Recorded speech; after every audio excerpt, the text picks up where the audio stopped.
सूर्यगढ़ का साम्राज्य अपनी भव्यता और समृद्धि के लिए दूर दूर तक प्रसिद्ध था। हिमालय की तलहटी में बसा ये राज्य प्रकृति की कृपा से सुशोभित था। यहाँ के झरने चांदी की तरह चमकते थे और खेत सोने की तरह लहलहाते थे। सूर्यगढ़ के महाराजा विक्रमादित्य एक न्यायप्रिय और पराक्रमी शासक थे। उनकी प्रजा उनसे प्रेम करती थी और उनके शत्रु उनके नाम से कांपते थे। महाराजा विक्रमादित्य के जीवन का केंद्र बिंदु थी उनकी पत्नी महारानी अनुसूया। अनुसूया का सौंदर्य स्वर्ग की अप्सराओं को भी मात देता था। उनकी आंखें गहरी झील की तरह थीं, जिनमें बुद्धिमत्ता और करुणा की झलक थी। उनके बाल रेशम की तरह मुलायम थे और उनकी मुस्कान किसी भी मुरझाए हुए फूल को खिला सकती थी। राजा अपनी रानी से अथाह प्रेम करते थे। उनके लिए अनुसूया केवल एक पत्नी नहीं, बल्कि उनकी आत्मा का हिस्सा थी। दिन भर के राजकाज की थकान के बाद जब वो अपने कक्ष में लौटते तो अनुसूया का चेहरा देखकर उनकी सारी चिंताएं दूर हो जाती थीं। वो घंटों उनके साथ बैठते, उनसे बातें करते और उनकी हर छोटी बड़ी इच्छा को पूरा करना अपना धर्म समझते थे। उन्होंने अनुसूया के लिए मोतियों से जड़े महल बनवाए थे। उनके विहार के लिए दुर्लभ फूलों से भरे उद्यान तैयार करवाए थे। दुनिया की हर कीमती वस्तु उनके कदमों में थी, लेकिन इस स्वर्ण पिंजरे में रानी अनुसूया अक्सर खुद को अकेला महसूस करती थी। राजा विक्रमादित्य एक समर्पित शासक थे। उनका अधिकांश समय राज्य की समस्याओं, सभाओं और सैन्य योजनाओं में बीतता था। वो रानी से प्रेम तो बहुत करते थे, पर उनके पास रानी के लिए समय की कमी थी। अनुसूया की दुनिया महल की चार दीवारी तक ही सीमित थी। उनकी दासियां थीं, सखियां थीं, लेकिन कोई ऐसा नहीं था जो उनके मन की गहराई को समझ सके, जो उनकी बौद्धिक और भावनात्मक भूख को शांत कर सके। वो कविताएं पढ़तीं, चित्रकारी करतीं, लेकिन यह सब अकेलेपन को दूर करने का एक जरिया मात्र था। राजा विक्रमादित्य का एक व्यक्ति पर अटूट विश्वास था, उनके महामंत्री भैरव सिंह। भैरव सिंह 50 वर्ष के एक अनुभवी, चतुर और कुशल राजनीतिज्ञ थे। उनकी सलाह के बिना राजा कोई बड़ा निर्णय नहीं लेते थे। भैरव सिंह ने अपनी निष्ठा और कार्यकुशलता से राजा का मन मोह लिया था। वो हर समय राजा के आसपास रहते, उनकी हर आज्ञा का पालन करते और राज्य के प्रशासन को एक मशीन की तरह चलाते थे। राजा उन्हें अपना दाहिना हाथ मानते थे और अक्सर भरी सभा में कहते थे, भैरव सिंह केवल मेरे मंत्री नहीं, मेरे भाई जैसे हैं। उनकी आंखों से मैं सूर्यगढ़ को देखता हूं। लेकिन भैरव सिंह की वफादारी केवल एक दिखावा थी। उनके मन में सत्ता की एक गहरी भूख थी। वो जानते थे कि वो कभी राजा नहीं बन सकते, लेकिन वो राजा निर्माता बनना चाहते थे।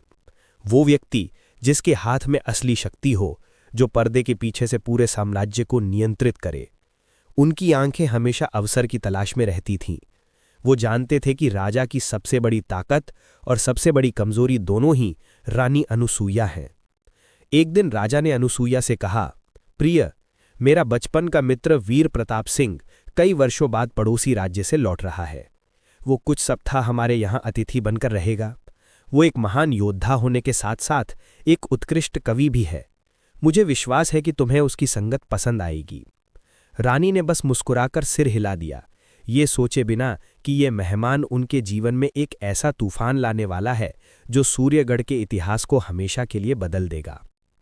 वीर प्रताप सिंह का आगमन सूर्यगढ़ में एक उत्सव की तरह मनाया गया। राजा विक्रमादित्य अपने मित्र को देखकर भाव विभोर हो गए। वीर, जैसा उसका नाम था वैसा ही उसका व्यक्तित्व था। ऊंचा कद, चौड़ा सीना और आंखों में एक अनोखी चमक। वो केवल एक योद्धा नहीं था, उसकी बातों में दर्शन और कला की गहरी समझ झलकती थी। जब पहली बार रानी अनुसूया का परिचय वीर से हुआ तो एक अजीब सी हलचल हुई। रानी ने औपचारिक रूप से उनका अभिवादन किया, लेकिन जब उनकी आंखें वीर की आंखों से मिली तो उन्हें एक अनजाना सा खिंचाव महसूस हुआ। वीर ने भी रानी के सौंदर्य को, शालीनता को देखा, लेकिन उसे उनकी आंखों में छिपी एक गहरी उदासी भी दिखाई दी। शाम को जब राजा राजकीय भोज में व्यस्त थे, वीर महल के उद्यानों में टहल रहा था। वहीं उसकी मुलाकात रानी अनुसूया से हुई, जो अपनी पसंदीदा चमेली की लताओं के पास खड़ी थी। माफ कीजिएगा महारानी, वीर ने विनम्रता से कहा, मैंने आपको परेशान तो नहीं किया। रानी मुड़ी और मुस्कुराई, नहीं सेनापति जी, मैं तो बस इन फूलों की खामोशी सुन रही थी। खामोशी भी बहुत कुछ कहती है, वीर ने कहा, उनके पास आते हुए, विशेषकर जब सुनने वाला उसे समझने की क्षमता रखता हो। ये एक साधारण सी बात थी, लेकिन रानी को लगा जैसे किसी ने उनके मन की बात कह दी हो। वो वर्षों से ऐसी गहरी बात किसी से नहीं की थी। राजा उनसे प्रेम करते थे, पर उनकी बातें हमेशा राजनीति या प्रशासन के इर्द गिर्द घूमती थी। आप कवि हैं ना? रानी ने पूछा। वीर मुस्कुराया। कोशिश करता हूं महारानी। शब्द मेरे शस्त्र भी हैं और मरहम भी। उस दिन के बाद उनकी मुलाकातें बढ़ने लगी, कभी पुस्तकालय में, कभी घुड़साल में, तो कभी उन्हीं उद्यानों में। राजा विक्रमादित्य अपने मित्र और अपनी पत्नी को एक दूसरे के साथ सहज देखकर प्रसन्न होते थे। उन्हें इस बात का जरा भी अंदेशा नहीं था कि ये सहजता एक नए रिश्ते को जन्म दे रही है। वीर रानी को अपनी कविताएं सुनाता। वे कविताएं युद्ध और विजय की नहीं, बल्कि प्रेम, विरह और जीवन के अर्थ की होती थी। रानी उन कविताओं में अपनी भावनाओं का प्रतिबिंब देखती थी। उन्हें लगता था कि वीर उन शब्दों को कह रहा है जो उनके हृदय में दबे पड़े थे। वीर ने गहरी सांस ली। अक्सर महारानी, सत्ता और सम्मान बाहरी चीजें हैं, असली खालीपन तो भीतर होता है। जब आत्मा को संगी नहीं मिलता तो संसार की सारी दौलत भी उसे भर नहीं सकती। रानी की आंखों में आंसू आ गए। पहली बार किसी ने उनकी पीड़ा को इतने सटीक शब्दों में बयान किया था। वो खुद को रोक नहीं पाई और उनके आंसू बहने लगे। वीर ने धीरे से अपना हाथ बढ़ाया और उनके कंधे पर रख दिया। वो एक सांत्वना का स्पर्श था, लेकिन उस स्पर्श में एक बिजली सी कौंध गई। ये कुछ ही दिनों की बात थी, 1 सप्ताह या शायद 10 दिन, लेकिन इन कुछ दिनों में अनुसुईया और वीर भावनात्मक रूप से एक दूसरे के बहुत करीब आ गए। ये कोई शारीरिक संबंध नहीं था, बल्कि 2 एकाकी आत्माओं का मिलन था। वो जानते थे कि ये गलत है कि वे राजा के साथ धोखा कर रहे हैं, लेकिन उनकी भावनाएं उनके नियंत्रण से बाहर थी। अनुसुईया को अपने जीवन में पहली बार लगा कि वो जीवित है। वीर की संगति में वो हंसती थी, बहस करती थी और अपने सपनों के बारे में बातें करती थी। वीर ने उन्हें बताया कि कैसे वो भी एक राजकुमारी से प्रेम करता था, लेकिन राजनैतिक कारणों से उनका विवाह नहीं हो सका। उनकी कहानियों ने एक दूसरे के दर्द को और गहरा कर दिया और उन्हें करीब ला दिया, लेकिन वे इस बात से अनजान थे कि एक जोड़ी शातिर आंखें उन पर हर पल नजर रखे हुए हैं। महामंत्री भैरव सिंह, जो हर चीज पर अपनी गिद्ध दृष्टि रखता था, ने रानी के व्यवहार में आए बदलाव को बहुत पहले ही भांप लिया था। महामंत्री भैरव सिंह की सफलता का राज उसकी सूक्ष्म अवलोकन शक्ति थी। वो लोगों के शब्दों पर नहीं, उनके व्यवहार पर ध्यान देता था। उसने देखा कि रानी अनुसुईया, जो पहले अक्सर उदास और चुपचाप रहती थीं, अब उनके चेहरे पर एक नई चमक आ गई है। वो पहले से कहीं अधिक सजने संवरने लगी थी। उनके चलने में एक नई ऊर्जा थी। भैरव सिंह ने सोचा, ये बदलाव केवल प्रसन्नता का नहीं है, ये किसी रहस्य के उजागर होने की खुशी है। उसने अपनी जासूसी शुरू कर दी। उसने रानी की सबसे करीबी दासियों में से एक रमा को सोने की मोहरों का लालच दिया। रमा पहले तो झिझकी, लेकिन भैरव सिंह ने उसे डराया कि अगर उसने मदद नहीं की तो वो उसे चोरी के झूठे इल्जाम में फंसा देगा। डरी हुई रमा मंत्री के लिए काम करने को तैयार हो गई।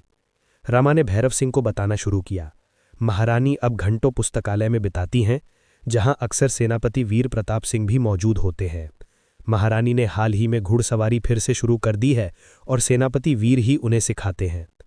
कल रात महारानी उद्यान में टहल रही थी और सेनापति वीर भी संयोगवश वहीं पहुंच गए।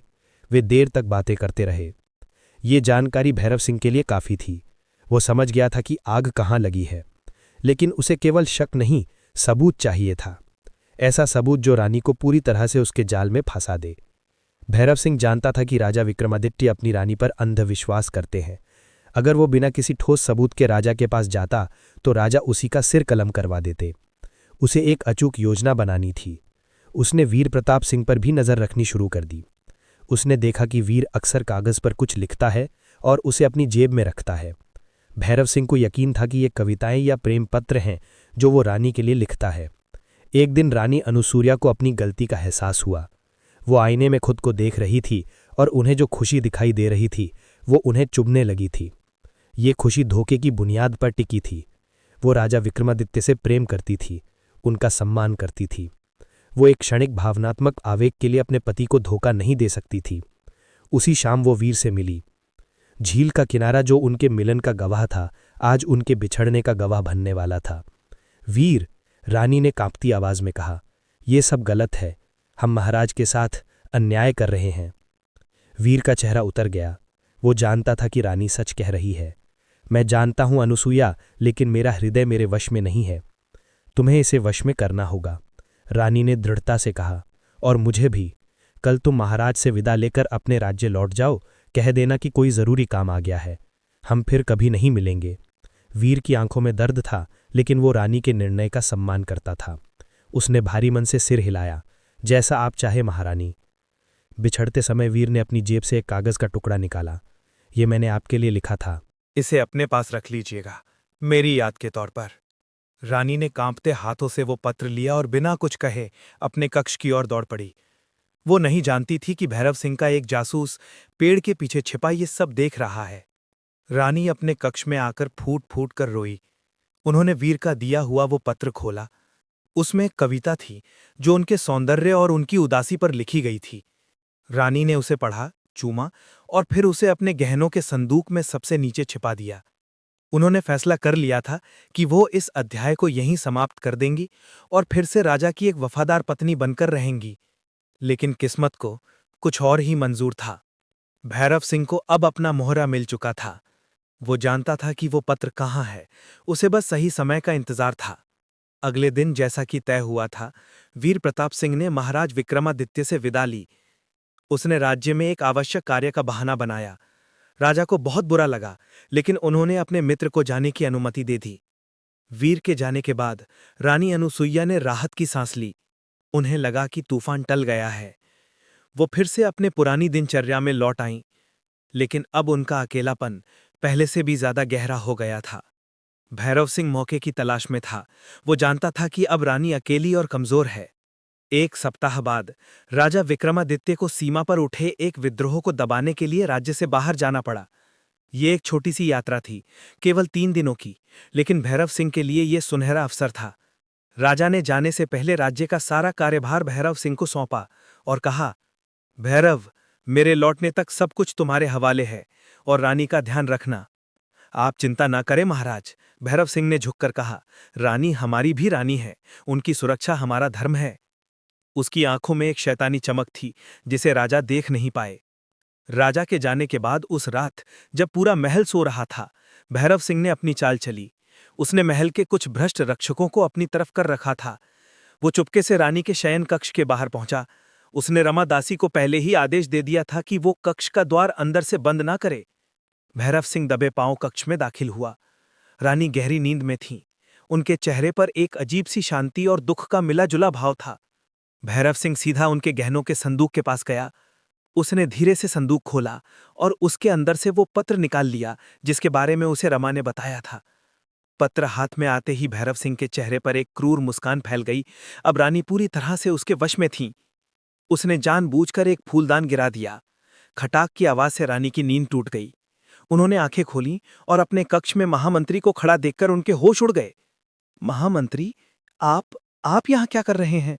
वो घबराकर बिस्तर पर बैठ गईं। भैरव सिंह हंसा, एक ऐसी हंसी जिसमें कोई गर्मजोशी नहीं थी, केवल ठंडा जहर था। मैं तो बस ये देखने आया था महारानी कि आप अपने प्रेमी की याद में कैसे सोती हैं। उसने वो पत्र रानी की ओर उछाला। पत्र हवा में लहराता हुआ रानी के बिस्तर पर आ गिरा। उसे देखते ही रानी का चेहरा सफेद पड़ गया। उनका खून जम गया। ये आपको कैसे मिला? उनकी आवाज कांप रही थी। जहां चाहा वहां राह महारानी, भैरव सिंह ने कहा उनके करीब आते हुए। मैं वो सब कुछ जानता हूं जो इस महल की दीवारों के भीतर होता है। मैं तुम्हारी और वीर प्रताप की हर मुलाकात के बारे में जानता हूं। मैं तुम्हारी उस अधूरी प्रेम कहानी के बारे में सब जानता हूं। रानी की आंखों से आंसू बहने लगे। ये सच नहीं है। मेरा और वीर का कोई अनुचित संबंध नहीं था। हम केवल मित्र थे। मित्र? भैरव सिंह फिर हंसा। ऐसे मित्र जो छिप छिप कर मिलते हैं, जो एक दूसरे को प्रेम पत्र लिखते हैं। महाराज को जब यह पता चलेगा तो वो तुम्हारी इस मित्रता पर क्या कहेंगे? वो वीर प्रताप का सिर तो कटवा ही देंगे, लेकिन तुम्हारा क्या होगा? अनुसुईया, सोचो। जिस राजा ने तुम्हें अपनी पलकों पर बिठाकर रखा, जब उसे पता चलेगा कि तुमने उसकी पीठ में छुरा घोंपा है, तो वो तुम्हें क्या सजा देगा? शायद तुम्हें देश निकाला दे दिया जाए, या शायद तुम्हें इसी महल के किसी अंधेरे तहखाने में अपनी बाकी की जिंदगी गुजारनी पड़े। रानी कांप रही थी। भैरव सिंह के शब्द तीरों की तरह उनके दिल में चुभ रहे थे। वो जानती थी कि राजा का क्रोध कितना भयानक हो सकता है। वो अपने पति के प्रेम को जानती थीं, लेकिन वो उनके विश्वासघात पर उनकी प्रतिक्रिया की कल्पना करके ही सिहर उठी। आप क्या चाहते हैं रानी? ने सिसकते हुए पूछा। वो समझ गई थी कि महामंत्री उसे ब्लैकमेल कर रहा है। भैरव सिंह रानी के बिस्तर के पास घुटनों के बल बैठ गया। उसने रानी का हाथ पकड़ा, जिसे रानी ने घृणा से छुड़ाने की कोशिश की, पर असफल रही। मैं कुछ नहीं चाहता महारानी, उसने फुसफुसाते हुए कहा। मैं तो बस आपकी मदद करना चाहता हूं। ये राज हम दोनों के बीच ही रहेगा। मैं महाराज को कुछ नहीं बताऊंगा। रानी ने उम्मीद भरी नजरों से उसकी ओर देखा। सच? बिल्कुल, भैरव सिंह ने कहा, लेकिन मेरी इस वफादारी की एक कीमत है। रानी का दिल डूब गया। कैसी कीमत? भैरव सिंह खड़ा हो गया और कमरे में टहलने लगा। कीमत बहुत छोटी है महारानी। तुम बस वही करोगी जो मैं कहूंगा, जब मैं कहूंगा, जैसे मैं कहूंगा। तुम मेरी कठपुतली बनकर रहोगी। तुम महाराज को प्रभावित करोगी मेरे पक्ष में निर्णय लेने के लिए। तुम मुझे वो जानकारी दोगी जो मुझे चाहिए। तुम मेरी हर इच्छा पूरी करोगी। आखिरी वाक्य कहते हुए उसकी नजरों में जो हवस और गंदगी थी, उसे देखकर रानी की आत्मा कांप उठी। वो समझ गई थी कि भैरव सिंह केवल सत्ता नहीं, बल्कि उसे भी हासिल करना चाहता है। नहीं, कभी नहीं, रानी चीखीं। मैं ऐसा करने से पहले मर जाना पसंद करूंगी। भैरव सिंह मुस्कुराया। मरना बहुत आसान है महारानी, लेकिन जीना बहुत मुश्किल। सोचो, तुम्हारी मृत्यु के बाद लोग तुम्हें कैसे याद करेंगे। एक धोखेबाज रानी के रूप में। तुम्हारी कहानी सूर्यगढ़ के इतिहास पर एक काला धब्बा बन जाएगी, और महाराज वो जीते जी मर जाएंगे। क्या तुम ये चाहती हो? रानी के पास कोई जवाब नहीं था। वो हर तरफ से घिर चुकी थीं। एक तरफ कुआं था, दूसरी तरफ खाई। अगर वो महामंत्री की बात मानती है तो उनका आत्मसम्मान मर जाएगा। अगर वो नहीं मानती तो उनका और उनके पति का सम्मान और शायद वीर का जीवन भी समाप्त हो जाएगा। वो पूरी तरह से मजबूर थीं। एक ऐसी मजबूरी जिसका फायदा उठाने के लिए एक भूखा भेड़िया उनके सामने खड़ा था। उस रात के बाद रानी अनुसुईया की दुनिया बदल गई। वो अब सूर्यगढ़ की महारानी नहीं, बल्कि महामंत्री भैरव सिंह की कैदी थीं। उनका खूबसूरत महल एक जेल बन गया था, और उनकी हर सांस पर भैरव सिंह का पहरा था। राजा विक्रमादित्य जब सीमा से लौटे तो उन्हें रानी के व्यवहार में एक अजीब सा बदलाव महसूस हुआ। वो पहले से ज्यादा चुप और सहमी हुई लग रही थीं। राजा ने जब इसका कारण पूछा तो रानी ने बस सिरदर्द का बहाना बना दिया। राजा ने उनके माथे को चूमा और वैद्य को बुलाने का आदेश दिया, ये जाने बिना कि उनकी रानी का दर्द शारीरिक नहीं बल्कि मानसिक था। भैरव सिंह ने अपना खेल शुरू कर दिया। वो अक्सर रानी को अकेले में बुलाता, कभी किसी राजकीय दस्तावेज पर सलाह लेने के बहाने, तो कभी किसी गुप्त संदेश के बहाने। इन मुलाकातों में वो रानी को याद दिलाता कि वो उसकी मुट्ठी में है। महारानी, एक दिन उसने कहा, उत्तरी प्रांत का सूबेदार बहुत शक्तिशाली हो रहा है। मैं चाहता हूं कि आप महाराज से कहें कि उसे हटाकर मेरे किसी विश्वसनीय आदमी को नियुक्त किया जाए। रानी ने कांपते हुए कहा, मैं ऐसा कैसे कर सकती हूं? महाराज राजकीय मामलों में मेरा हस्तक्षेप पसंद नहीं करते। भैरव सिंह हंसा। तुम्हें करना होगा अनुसुईया, वरना तुम जानती हो कि ये पत्र। उसने अपनी जेब से पत्र का कोना दिखाते हुए कहा, महाराज की मेज पर पहुंचने में ज्यादा समय नहीं लगेगा। मजबूर होकर रानी को वो करना पड़ा जो भैरव सिंह चाहता था। उस रात उन्होंने बड़ी चतुराई से राजा के मन में उत्तरी सूबेदार के खिलाफ शक का बीज बोया। राजा, जो अपनी रानी की हर बात पर विश्वास करते थे, कुछ दिनों की जांच के बाद भैरव सिंह के प्रस्ताव पर सहमत हो गए। ये भैरव सिंह की पहली जीत थी। अब उसे सत्ता का एक नया नशा चढ़ गया था। वो रानी का इस्तेमाल करके अपने दुश्मनों को रास्ते से हटा रहा था और अपने लोगों को महत्वपूर्ण पदों पर बिठा रहा था। रानी एक जीवित मोहरे की तरह महसूस कर रही थी, जिसका अपना कोई अस्तित्व नहीं था। लेकिन भैरव सिंह की मांगे यहीं खत्म नहीं हुई। वो रानी के आत्मसम्मान को पूरी तरह से कुचल देना चाहता था। वो उन्हें उनकी गलती की सबसे बड़ी सजा देना चाहता था। एक रात जब राजा पड़ोसी राज्य के दूतों के साथ एक लंबे भोज में व्यस्त थे, भैरव सिंह फिर से रानी के कक्ष में आया। इस बार उसकी आंखों में पहले से भी ज्यादा खतरनाक चमक थी। आज तुम बहुत सुंदर लग रही हो महारानी, उसने कहा उनकी ओर बढ़ते हुए। रानी घृणा से पीछे हट गई। दूर रहो मुझसे राक्षस। राक्षस? भैरव सिंह हंसा। मैं तो तुम्हारा रक्षक हूं अनुसुईया। मैंने तुम्हारे राज को अपने सीने में दफना रखा है। क्या मुझे इसका कोई इनाम नहीं मिलना चाहिए? वो आगे बढ़ा और उसने रानी का हाथ पकड़ लिया। रानी ने अपना हाथ छुड़ाने की पूरी कोशिश की, पर भैरव सिंह की पकड़ बहुत मजबूत थी। छोड़ो मुझे, रानी सिसकी। भगवान के लिए मुझ पर रहम करो। रहम? भैरव सिंह ने कहा। उसका चेहरा रानी के चेहरे के बहुत करीब था। रहम की भीख तब मांगनी चाहिए थी जब तुम अपने प्रेमी के साथ झील के किनारे इश्क लड़ा रही थीं। तुमने तो अपने पति पर रहम नहीं किया जो तुमसे इतनी मोहब्बत करता है। अब तुम मुझसे रहम की उम्मीद कर रही हो। उस रात भैरव सिंह ने अपनी सारी हदें पार कर दी। उसने मजबूर रानी का फायदा उठाया। उसने न केवल उनके शरीर को बल्कि उनकी आत्मा को भी रौंद डाला। रानी ने विरोध किया, संघर्ष किया, लेकिन उसकी ताकत के आगे उनकी एक न चली। जब भैरव सिंह कक्ष से गया तो रानी फर्श कर एक टूटी हुई गुड़िया की तरह पड़ी थी। उनके आंसू सूख गए थे। उनकी आंखों में अब कोई भाव नहीं था, न दुख, न क्रोध, न घृणा। वो एक खाली बर्तन की तरह थीं, जिसमें से सब कुछ निचोड़ लिया गया हो। ये सिलसिला शुरू हो गया। भैरव सिंह जब चाहता रानी को अपनी हवस का शिकार बनता। रानी ने विरोध करना छोड़ दिया था। वो एक पत्थर की मूर्ति बन गई थी, जो सब कुछ सहती थी लेकिन कुछ महसूस नहीं करती थी। दिन में वो राजा के सामने एक आदर्श पत्नी होने का नाटक करती और रात में वो महामंत्री के लिए एक वस्तु बन जाती। उन्हें खुद से घृणा होने लगी थी। हर सुबह जब वो आईने में अपना चेहरा देखती तो उन्हें अपना अक्स एक अजनबी की तरह लगता। वो जीना नहीं चाहती थीं, लेकिन वो मर भी नहीं सकती थीं। मरने का मतलब था अपने पति को हमेशा के लिए धोखा दे देना, अपने परिवार के सम्मान को मिट्टी में मिला देना। वो इस दोहरी जिंदगी का बोझ ढोते ढोते अंदर ही अंदर खत्म हो रही थी।